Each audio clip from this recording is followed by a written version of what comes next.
साथियों, आज समय की ताकत न्यूज आपको लेकर पहुंचा है जिला हिसार हल्का उकलाना के ग्राम पंचायत धौलपुर में। और आज हमारे साथ दक्ष प्रजापति महासभा चैरिटेबल ट्रस्ट के कैशियर पद के समाजसेवी श्री रोहतास जी प्रजापति मौजूद हैं और इनसे हम जानकारी लेंगे कि इनकी जो संस्था है, जो ट्रस्ट है, वो कितने वर्षों से जनता के बीच में सेवा प्रदान कर रही है और क्या क्या इनकी जो कार्य हैं वो रहते हैं, किस प्रकार के जो सामाजिक कार्य हैं इनके, तो जानकारी लेंगे। रोहतास जी सर, नमस्कार। सर, आपका स्वागत है समय की ताकत न्यूज में। तो सर, बताना चाहेंगे कि आपकी जो संस्था है वो कितने वर्षों से लगभग जनता के बीच में है और सेवा प्रदान कर रही है? देखिए, हमारी संस्था काफ़ी वर्षों से गांव की सेवा में लगी हुई है।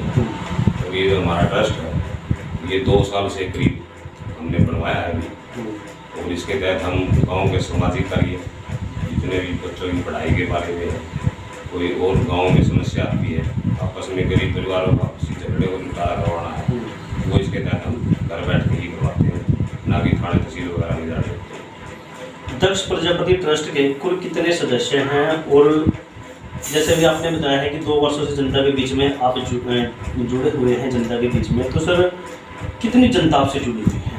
देखिए सर, इसमें सदस्य तो मेन तो 7 ही होते हैं, उसके बावजूद हमने काफ़ी सदस्य इसमें सम्मिलित किए हुए हैं। इसमें हमारे करीब 21-22 सदस्य हैं जो मेन कार्यकर्ता हैं, वो हैं। वो सुबह पर जब भी बुलाते हैं, टाइम पे आते हैं और जो भी समस्या होती है उसको सुलझाने का काम करते हैं। तो सर, जैसे आपका पद है, कैशियर का पद है आपका, तो इसके अलावा आपकी संस्था के जो अधूरे जो कार्य हैं, जैसे गांव की समस्याएं हैं या जनता की पब्लिक की जो समस्याएं हैं, किस प्रकार के आपके कार्य रहते हैं? देखिए सर, मेरा तो पद है कैशियर का। कैशियर का होता है लेखा जोखा रखना, और इसकी जो आमदनी होती है और इसका जो खर्च करना होता है वो सारा मेरे अंडर होता है। बाकी गाँव के कोई भी सदस्य हमारे से आगे इसका हिसाब किताब ले सकता है। इसके जो पैसा होता है इकट्ठा होता है, कोई चंदा है या किसी नेता वगैरह को बुला के हम प्रोग्राम करते हैं, उसका खर्चा होता है, और जो आता है वो सारा लेखा जोखा हम रखते हैं और इसको समाज सेवा के अंदर ही लगाते रहते हैं। जी। तो सर, युवाओं को किस प्रकार से आप साथ लेकर चल रहे हैं संस्था के माध्यम से? सर, युवाओं का ऐसा काम है कि हमारे जो भी गाँव में काम है, किसी गरीब परिवार के बच्चों को पढ़ाने के लिए अगर चंदा इकट्ठा करना, तो उसमें हम पैसा इकट्ठा करते हैं, सभी सदस्य मिलकर करते हैं और सभी समाज के लोगों से प्रार्थना करते हैं चंदे के लिए। उस चंदे को हम है ना, बच्चों की पढ़ाई वगैरह है या किसी गरीब आदमी को तत्काल कोई दिक्कत आती है और उसके पास घर में कोई ऐसा कोई जुगाड़ नहीं है, तो उसके ऊपर भी हम ये खर्चा कर देते हैं। बुजुर्गों के लिए क्या करती है आपकी संस्था? देखिए, बुजुर्गों के लिए कुछ तो गवर्नमेंट ने दे ही रखा है, पेंशन वगैरह का वो अच्छा सिस्टम बना रखे हैं। अगर फिर भी कोई ऐसा घर होता है जिसमें किसी का गुजारा ठीक से नहीं चल पाता, कंबल वगैरह बांटने हैं, कोई भी त्यौहार आ गया, संक्रांत का है, बैसाखी का है, उस पर हम लोगों को, बूढ़े बुजुर्गों को याद करके आते हैं और उसको देते हैं। तो सर, जैसे अभी बैसाखी पर्व नज़दीक है, तो आज समय की ताकत न्यूज के मध्य से अपने ग्राम को और समाज को क्या संदेश देना चाहेंगे और किस प्रकार से बधाई संदेश देना चाहेंगे? देखिए, मैं बैसाखी के त्यौहार पर सभी ग्रामवासियों, प्रदेशवासियों को इसकी बधाई देता हूँ और इस उद्देश्य पर अब हमारे इलेक्शन के टाइम चरम सीमा पर है, तो उस पर मैं कहना चाहता हूँ कि ऐसे ही आदमी को सरपंच बनाए जो लोगों की समस्या सुने, टाइम पे रहे और समाज सेवा के लिए तत्पर रहे। ऐसे ही आदमी को सरपंच बनाने का कष्ट करें। देखिए, बहुत अच्छे विचार रोहतास प्रजापति जी के लगे हैं, क्योंकि ये दक्ष प्रजापति महासभा चैरिटेबल ट्रस्ट के कैशियर पद संभालते हैं और बहुत अच्छी इनकी जो संस्था है 2 वर्षों से जनता के बीच में कार्यरत है। जनता की जो समस्याएं हैं उनका निवारण बड़े मुख्य ढंग से ये कर रहे हैं। तो हमारे बीच में एक सज्जन और मौजूद हैं, भगत सिंह युवा संगठन धौलपुर ब्लॉक उकलाना के सदस्य श्री रामपाल कश्यप जी मौजूद हैं। इनसे भी जानकारी लेंगे कि इनकी जो संस्था है वो किस प्रकार से। सबसे पहले तो मैं सभी ग्रामवासियों को, प्रदेशवासियों को, देशवासियों को, मेरे पत्रकार भाई बंधुओं को बैसाखी पर्व की बधाई देता हूँ, शुभकामनाएं देता हूँ जी। और मैं आशा करता हूँ कि हमने जो मुहिम चलाई है उस मुहिम को आगे बढ़ाने में आप सभी हमारा योगदान करें। हमारे गांव में हम कुछ एजेंडे, कुछ मुहिम लेके चले थे। आज हम काफ़ी हद तक उस पर सफल भी हो चुके हैं।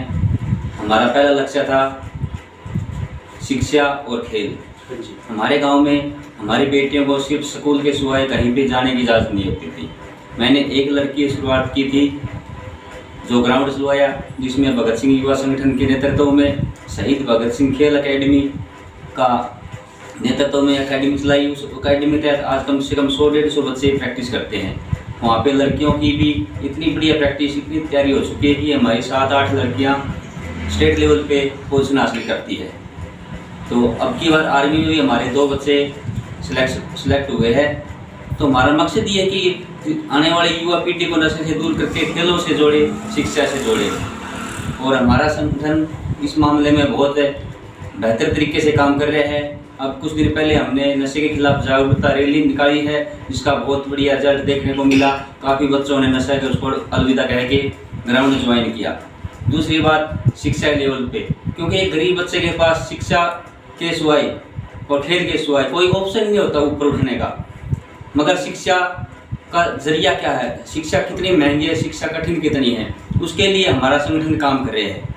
हमारा पहला एजेंडा होगा कि गांव में लाइब्रेरी की व्यवस्था की जाए, ताकि हमारी बेटियां पढ़ने की इच्छुक है होते हुए भी वे, जैसे हमारे यहाँ पे कहीं भी सुविधा नहीं है कि हिसार को छोड़ के हमारी गरीब बेटियां हिसार नहीं जा सकती। अगर गांव में लाइब्रेरी होती है तो 1 घंटा 1.5 घंटा जो खाली समय होता है हमारी बेटियां उपयोग कर सकती हैं।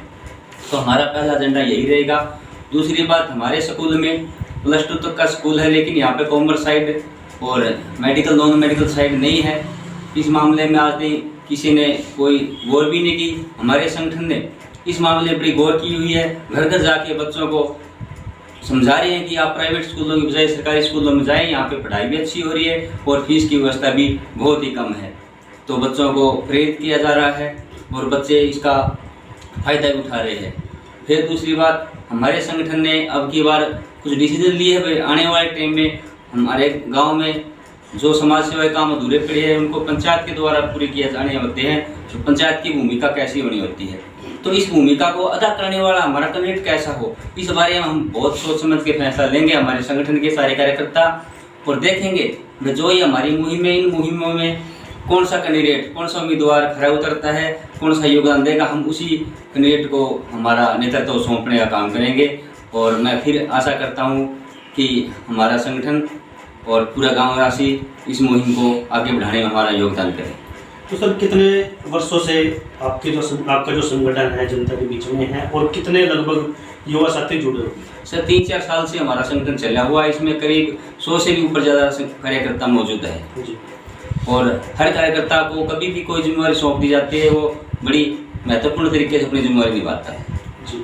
तो सर, आज समय की ताकत न्यूज़ के माध्यम से आप अपने ट्रस्ट की ओर से अपने ग्रामवासियों को, जनता को, पूरे हल्के को क्या संदेश देना चाहेंगे? मैं यही संदेश देना चाहूँगा कि आप, हमारा एक नारा था बेटी बचाओ बेटी पढ़ाओ और बेटी खिलाओ। खेलेगा युवा बढ़ेगा युवा।